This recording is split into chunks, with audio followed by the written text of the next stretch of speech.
माँ जी ने अपने बेटों या बेटियों को अपनी ज़बान से कभी मेरे बेटे या मेरी बेटी कहने का दावा नहीं किया।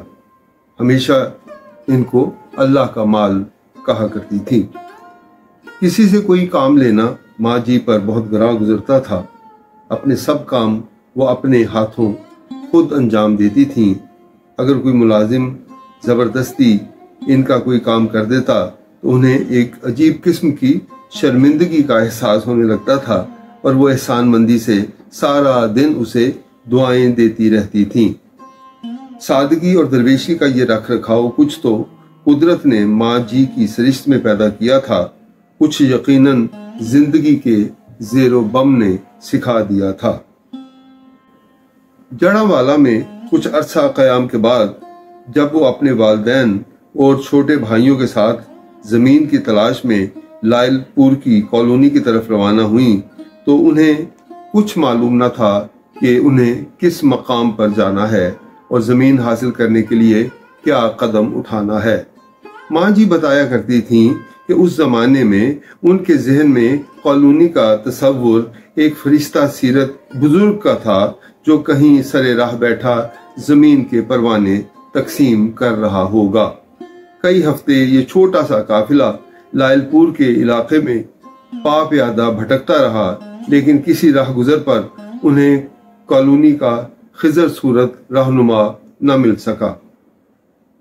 आखिर तंग आकर उन्होंने चक नंबर 392 में, जो उन दिनों नया नया आबाद हो रहा था, डेरे डाल दिए। लोग जौक दर जौक आकर आबाद हो रहे थे। नाना जी ने अपनी सादगी में ये समझा कि कॉलोनी में आबाद होने का शायद यही एक तरीका होगा। चुनाचे उन्होंने एक छोटा सा इहाता घेर कर घास फूस की झोपड़ी बनाई और बंजर अराजी का एक खता तलाश करके काश्त की तैयारी करने लगे। उन्हीं दिनों महकमाए माल का अमला पड़ताल के लिए आया। नाना जी के पास अलॉटमेंट के कागजात न थे, चुनाचे उन्हें चक से निकाल दिया गया और सरकारी जमीन पर नाजायज झोंपड़ा बनाने की पादाश में उनके बर्तन और बिस्तर कुर्क कर लिए। अमले के एक आदमी ने चांदी की 2 बालियां भी माँ जी के कानों से उतरवा लीं। एक बाली उतारने में जरा देर हुई तो उसने जोर से खींच ली, जिससे माँ जी के बाएं कान का ज़ेनी हिस्सा बुरी तरह से फट गया। चक नंबर 392 से निकलकर जो रास्ता सामने आया उस पर चल खड़े हुए। गर्मियों के दिन थे, दिन भर लू चलती थी। पानी रखने के लिए मिट्टी का प्याला भी पास न था। जहां कहीं कोई कुआं नजर आया, माँ जी अपना दुपट्टा भिगो लेती ताकि प्यास लगने से अपने छोटे भाइयों को चुसाती जाएं। इस तरह वो चलते चलते चक नंबर 507 में पहुंचे, जहां एक जान पहचान के आबादकार ने नाना जी को अपना मुजारा रख लिया। नाना जी हल चलाते थे, नानी मवेशी चराने ले जाती थीं। माँ जी खेतों से घास और चारा काट कर जमींदार की भैंसों और गायों के लिए लाया करती थीं। उन दिनों उन्हें इतना मकदूर भी न था कि एक वक्त की रोटी भी पूरी तरह खा सके। किसी वक्त जंगली बेरों पर गुजारा होता था, कभी खरबूजे के छिलके उबाल कर खा लेते थे, कभी किसी खेत में कच्ची अंबियां गिरी हुई मिल जाती तो उनकी चटनी बना लेते थे। एक रोज कहीं से मिला जुला कुछ साग हाथ आ गया। नानी मेहनत मजदूरी में मसरूफ थीं। माँ जी ने साग चूल्हे पर चढ़ाया। जब पक कर तैयार हो गया और उसको घोटने का वक्त आया तो माँ जी ने डोई ऐसे जोर से चलाई कि हंडिया का पेंदा टूट गया और सारा साग बहकर चूल्हे में आ पड़ा। माँ जी को नानी से डांट पड़ी और मार भी। रात को सारे खानदान ने चूल्हे की लकड़ियों पर गिरा हुआ साग उंगलियों से चाट चाट कर किसी कदर पेट भरा। चक नंबर 507 नाना जी को खूब रास आया। चंद माह की मेहनत मजदूरी के बाद नई आबादकारी के सिलसिले में आसान किस्तों पर उनको एक मुरब्बा जमीन मिल गई। रफ्ता रफ्ता दिन फिरने लगे और 3 साल बाद उनका शुमार गांव के खाते पीते लोगों में होने लगा। जूं जूं फारिगुल बाली बढ़ती गई, तू आबाई वतन की याद सताने लगी। चुनांचे खुशहाली के 4-5 साल गुजारने के बाद सारा खानदान रेल में बैठकर मनीला की तरफ रवाना हुआ। रेल का सफर माँ जी को बहुत पसंद आया। वो सारा वक्त खिड़की से बाहर मुंह निकालकर तमाशा देखती रहीं। इस अमल में कोयले के बहुत से जर्रे उनकी आंखों में पड़ गए, जिसकी वजह से कई रोज तक वो आशोब चश्म में मुब्तला रहीं। इस तजर्बे के बाद उन्होंने सारी उम्र अपने किसी बच्चे को रेल की खिड़की से बाहर मुंह निकालने की इजाजत न दी। माँ जी रेल के 3rd क्लास डब्बे में बहुत खुश रहती थीं। हम सफर औरतों और बच्चों से फौरन घुल मिल जाती। सफर की थकान और रास्ते के गर्दो गुबार का उन पर कुछ असर न होता। इसके बरअक्स ऊंचे दर्जों में वो बहुत बेजार हो जाती। 1-2 बार जब उन्हें मजबूरन एयर कंडीशन डब्बे में सफर करना पड़ा तो वो थक कर चूर हो गईं और सारा वक्त कैद की सोबत की तरह उन पर गरां गुजरा। मनीला पहुंचकर नाना जी ने अपना आबाई मकान दुरुस्त किया। अजीजो अकारिब को तोहाइफ दिए, दावतें हुई और फिर माँ जी के लिए बर ढूंढने का सिलसिला शुरू हो गया। उस जमाने में लायलपुर के मुरब्बादारों की बड़ी धूम थी। उनका शुमार खुशकिस्मत और बाइज्जत लोगों में होता था। चुनाचे चारों तरफ से माँ जी के लिए पै दर पे पयाम आने लगे। यूं भी उन दिनों माँ जी के बड़े ठाठ बाट थे। बरादरी वालों पर रोब गांठने के लिए नानी जी उन्हें हर रोज नित नए कपड़े पहनाती थीं और हर वक्त दुल्हनों की तरह सजा कर रखती थीं। कभी कभार पुरानी यादों को ताज़ा करने के लिए माँ जी बड़े मासूम फख्र से कहा करती थीं, उन दिनों मेरा तो गांव में निकलना तक दूभर हो गया था। मैं जिस तरफ से गुजर जाती लोग ठिठक कर खड़े हो जाते और कहा करते, ये ख्याल बख्श मुरब्बादार की बेटी जा रही है, देखिए कौन सा खुश नसीब इसको ब्याह कर ले जाएगा। माँ जी, आपकी अपनी नजर में कोई ऐसा खुश नसीब नहीं था? हम लोग छेड़ने की खातिर उनसे पूछा करते। तोबा तोबा पुत, माँ जी कानों पर हाथ लगाती। मेरी नजर में भला कोई कैसे हो सकता था? हाँ, मेरे दिल में इतनी सी ख्वाहिश जरूर थी कि अगर मुझे ऐसा आदमी मिले जो 2 हर्फ पढ़ा लिखा हो तो खुदा की बड़ी मेहरबानी होगी। सारी उम्र में गालिबन यही एक ख्वाहिश थी जो माँ जी के दिल में खुद अपनी जात के लिए पैदा हुई। इसको खुदा ने यूं पूरा कर दिया कि उसी साल माँ जी की शादी अब्दुल्ला साहिब से हो गई। उन दिनों सारे इलाके में अब्दुल्ला साहिब का तूती बोल रहा था। वो एक अमीर कबीर घराने के चश्मो चराग थे, लेकिन 5 बरस की उम्र में यतीम भी हो गए और बेहद मफलूकुल हाल भी। जब बाप का साया सर से उठा तो ये इंकिशाफ हुआ कि सारी आबाई जायदाद रहन पड़ी है। चुनाचे अब्दुल्ला साहिब अपनी वालिदा के साथ एक झोंपड़े में उठ आए। ज़र और जमीन का ये अंजाम देखकर उन्होंने ऐसी जायदाद बनाने का अज़्म कर लिया जो महाजनों के हाथ गिरवी न रखी जा सके। चुनाचे अब्दुल्ला साहिब दिलो जान से तालीम हासिल करने में मुनहमिक हो गए।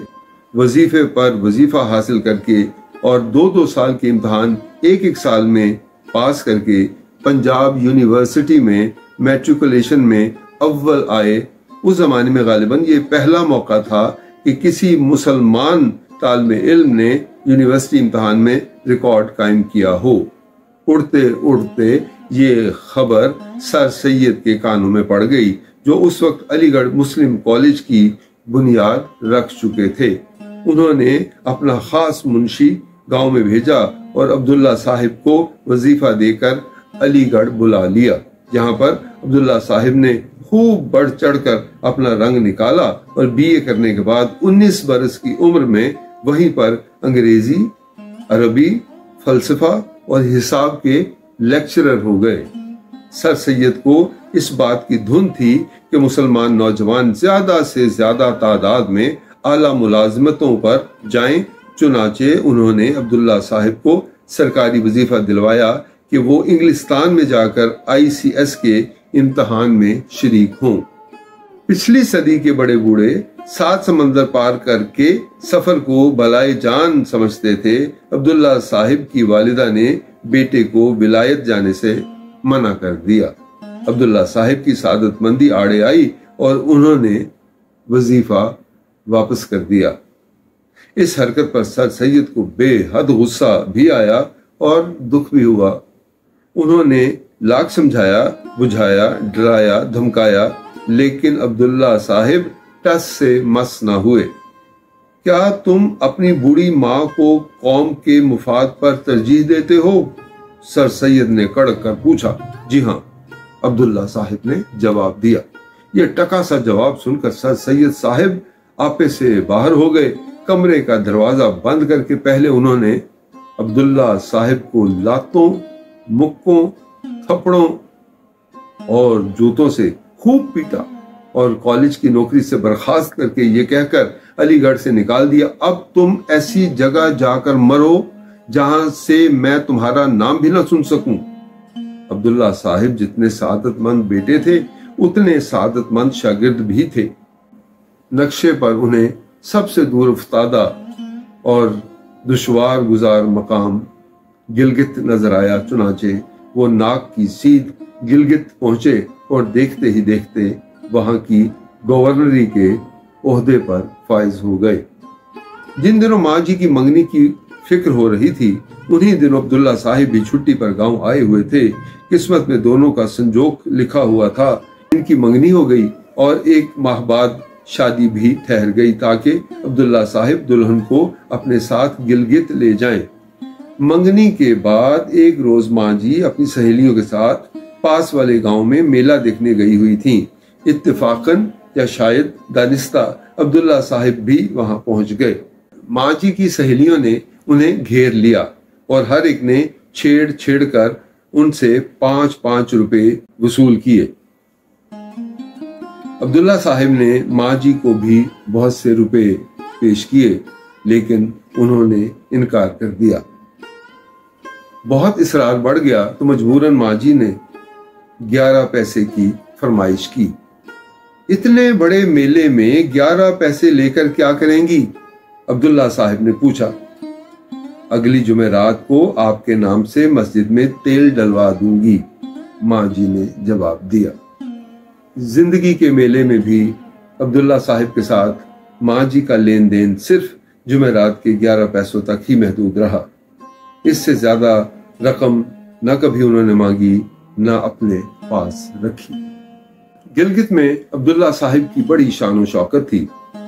خوبصورت بنگلہ، وسیع باغ، نوکر چاکر، دروازے پر سپاہیوں کا پہرا۔ جب عبداللہ صاحب دورے پر باہر جاتے یا واپس آتے تو 7 توپوں کی سلامی دی جاتی تھی۔ یوں بھی گلگت کا گورنر خاص سیاسی، انتظامی اور سماجی اقتدار کا حامل تھا، لیکن ماں جی پر اس سارے جاہ و جلال کا ذرا بھی اثر نہ ہوا۔ کسی قسم کا چھوٹا بڑا ماحول ان پر اثر انداز نہ ہوتا تھا، بلکہ ماں جی کی اپنی سادگی اور خود اعتمادی ہر ماحول پر خاموشی سے چھا جاتی تھی۔ ان دنوں سر میلکم ہیلی حکومت برطانیہ کی طرف سے گلگت کی روسی اور چینی سرحدوں پر پولیٹیکل ایجنٹ کے طور پر مامور تھے۔ ایک روز لیڈی ہیلی اور ان کی بیٹی ماں جی سے ملنے آئیں۔ انہوں نے فراک پہنے ہوئے تھے اور پنڈلیاں کھلی تھیں۔ یہ بے حجابی ماں جی کو پسند نہ آئی۔ انہوں نے لیڈی ہیلی سے کہا، تمہاری عمر تو جیسے گزرنا تھی گزر ہی گئی ہے، اب آپ اپنی بیٹی کی عاقبت تو خراب نہ کرو۔ یہ کہہ کر انہوں نے اس ہیلی کو اپنے پاس رکھ لیا اور چند مہینوں میں اسے کھانا پکانا، سینہ پرونا، برتن مانجنا، کپڑے دھونا سکھا کر ماں جی کے پاس واپس بھیج دیا۔ جب روس میں انقلاب برپا ہوا تو لارڈ کچس सरहदों का मुआयना करने गिलगित आए। उनके एजाज में गवर्नर की तरफ से जियाफत का एहतमाम हुआ। माँ जी ने अपने हाथ से 10-12 किस्म के खाने पकाए। खाने लजीज थे। लॉर्ड किचेस ने अपनी तकरीर में कहा, मिस्टर गवर्नर, जिस खानसामा ने ये खाने पकाए हैं, बराह मेहरबानी मेरी तरफ से आप उसके हाथ चूम लें। दावत के बाद अब्दुल्ला साहिब फरहां और शादां घर लौटे तो देखा कि माँ जी बावर्ची खाने के एक गोशे में चटाई पर बैठी नमक और मिर्च की चटनी के साथ मकई की रोटी खा रही हैं। एक अच्छे गवर्नर की तरह अब्दुल्ला साहिब ने माँ जी के हाथ चूमे और कहा, अगर लॉर्ड किचेस ये फरमाइश करता कि वो खुद खानसामा के हाथ चूमना चाहता है तो फिर तुम क्या करती? मैं, माँ जी तो न कर बोली, मैं उसकी मूछें पकड़कर जड़ से उखाड़ देती। फिर आप क्या करते? मैं, अब्दुल्ला साहिब ने ड्रामा किया, मैं उन मूछों को रुई में लपेट कर वायसरॉय के पास भेज देता और तुम्हें साथ लेकर कहीं और भाग जाता, जैसे सर सैयद के यहाँ से भागा था। माँ जी पर इन मुकालिमों का कुछ भी असर न होता था, लेकिन एक बार माँ जी रश्को हसद की उस आग में जल भुनकर कबाब हो गईं, जो हर औरत का अजली विरसा है। गिलगित में हर किस्म के अहकामात गवर्नरी के नाम पर जारी होते थे। जब ये चर्चा माँ जी तक पहुंचा तो उन्होंने अब्दुल्ला साहिब से गिला किया, भला हुकूमत तो आप करते हैं, लेकिन गवर्नरी गवर्नरी कहकर मुझ गरीब का नाम बीच में क्यों लाया जाता है खामखा? अब्दुल्ला साहिब अलीगढ़ के पढ़े लिखे हुए थे।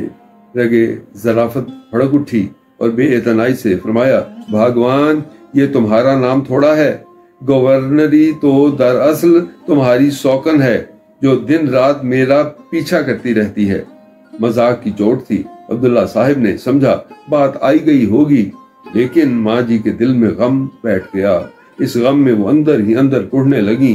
कुछ अरसे के बाद कश्मीर का महाराजा प्रताप सिंह अपनी महारानी के साथ गिलगित के दौरे पर आया। माँ जी ने महारानी को अपने दिल का हाल सुनाया। महारानी भी सादा औरत थी, जलाल में आ गई। हाय हाय, हमारे राज में ऐसा जुल्म! मैं आज ही महाराज से कहूंगी कि वो अब्दुल्ला साहिब की खबर लें। जब ये मुकदमा महाराज प्रताप सिंह तक पहुंचा तो उन्होंने अब्दुल्ला साहिब को बुलाकर पूछगछ की। अब्दुल्ला साहिब भी हैरान थे कि बैठे बिठाए ये क्या उस्ताद आ पड़ी, लेकिन जब मामले की तह तक पहुंचे तो दोनों खूब हंसे। आदमी दोनों ही वजादार थे। चुनाचे महाराजा ने हुक्म निकाला कि आइंदा से गिलगित की गवर्नरी को वजारत और गवर्नर को वजीर वजारत के नाम से पुकारा जाए।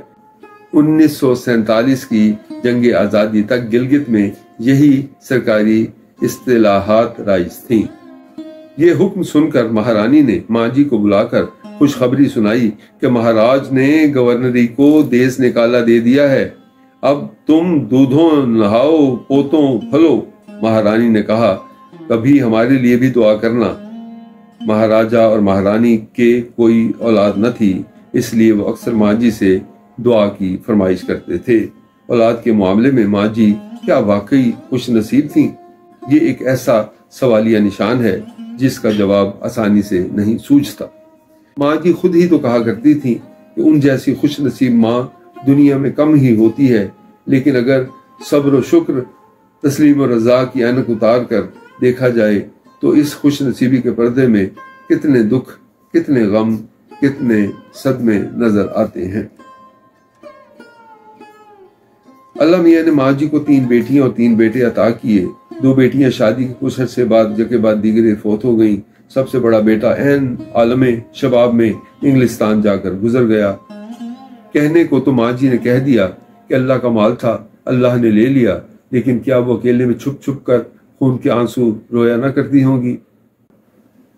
जब अब्दुल्ला साहिब का इंतकाल हुआ तो उनकी उम्र 62 साल और माँ जी की उम्र 55 साल थी। सपहर का वक्त था। अब्दुल्ला साहिब बान की खुरदरी चारपाई पर हस्बे मामूल गाँव तकिया लगाकर नीम दराज थे। माँ जी पाइंती पर बैठी चाकू से गन्ना छील छील कर उनको दे रही थी। वो मजे मजे से गन्ना चूस रहे थे और मजाक कर रहे थे। फिर यकायक वो संजीदा हो गए और कहने लगे, भगवान, शादी से पहले मेले में मैंने तुम्हें 11 पैसे दिए थे, क्या इनको वापस करने का वक्त नहीं आया? माँ जी ने नई नवेली दुल्हनों की तरह सर झुका लिया और गन्ना छीलने में मसरूफ हो गई। इनके सीने में बैक वक्त बहुत से ख्याल उमड़ आए। अभी वक्त कहाँ आया है सरताज? शादी के पहले 11 पैसों की तो बड़ी बात है, लेकिन शादी के बाद जिस तरह तुमने मेरे साथ निबाह किया है, इस पर मैंने तुम्हारे पाँव धोकर पीने हैं, अपनी खाल की जूतियां तुम्हें पहनानी हैं। अभी वक्त कहाँ आया है मेरे सरताज? लेकिन क़ज़ा व क़द्र के बही खाते में वक्त आ चुका था। जब माँ जी ने सर उठाया तो अब्दुल्ला साहिब गन्ने की काश मुंह में लिए गाँव तकिए पर सो रहे थे। माँ जी ने बहतेरा हिलाया, बुलाया, चमकारा, लेकिन अब्दुल्ला साहिब ऐसी नींद सो गए थे जिससे बेदारी क़यामत से पहले मुमकिन ही नहीं। माँ जी ने अपने बाकी मादा 2 बेटों और 1 बेटी को सीने लगाकर तलकीन की, बच्चा रोना मत, तुम्हारे अब्बा जी जिस आराम से रहे थे उसी आराम से चले गए, अब रोना मत, इनकी रूह को तकलीफ पहुंचेगी। कहने को तो माँ जी ने कह दिया कि अब्बा की याद में ना रोना वरना इनको तकलीफ पहुंचेगी, लेकिन क्या वो खुद चोरी छुपे उस खावंद की याद में ना रोई होंगी जिसने 62 साल की उम्र तक उन्हें एक अल्हड़ दुल्हन की तरह समझा। अगर माँ जी के नाम पर खैरात की जाए तो 11 पैसे से ज्यादा हिम्मत नहीं होती, लेकिन मस्जिद का मुल्ला परेशान है कि बिजली का रेट बढ़ गया है और तेल की कीमत गरां हो गई है। माँ जी के नाम पर फातिहा दी जाए तो मकई की रोटी और नमक मिर्च की चटनी सामने आती है, लेकिन खाने वाला दरवेश कहता है कि फातिहा दुरूद में पुलाव और जर्दे का एहतमाम लाजिम है। माँ जी का नाम आता है तो बेइख्तियार रोने को जी चाहता है, लेकिन अगर रोया जाए तो डर लगता है कि उनकी रूह को तकलीफ न पहुंचे, और अगर जब्त किया जाए तो खुदा की कसम जब्त नहीं होता।